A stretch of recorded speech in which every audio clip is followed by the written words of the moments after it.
Hello! That was nice. Right at the beginning, Tracy said, don't F up. Thank you, Tracy. I don't want him to mess up. Double trouble! We're here together. And Mr. G.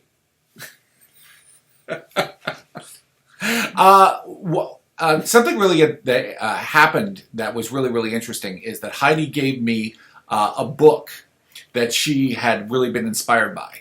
It was a book on something called semiotics, called On Signs. I didn't even honestly know what semiotics was.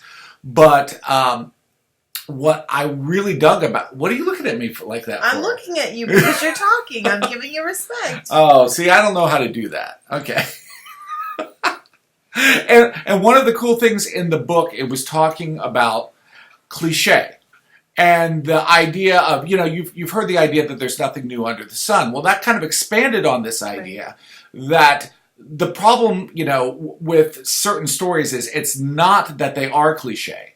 It's that they are not basically cliche enough. Sort of like Hamlet is a conglomeration of all of the best cliches that Shakespeare ever had. Right. So people understand Hamlet as one of his greatest works. Casablanca the same way. It's relatability. Right. Right? I mean, because everything in a film is going to be some sort of cliche of real life. Right. One of the things I think of is like scrambled eggs. Recently, I like scrambled eggs. Our friend made us scrambled eggs, and they were like the most amazing scrambled eggs I've ever had. They were. And every time I make scrambled eggs, I think, I'm never going to make scrambled eggs that good. It's really depressing. But another friend made scrambled eggs, and I guess everybody thinks theirs are the best.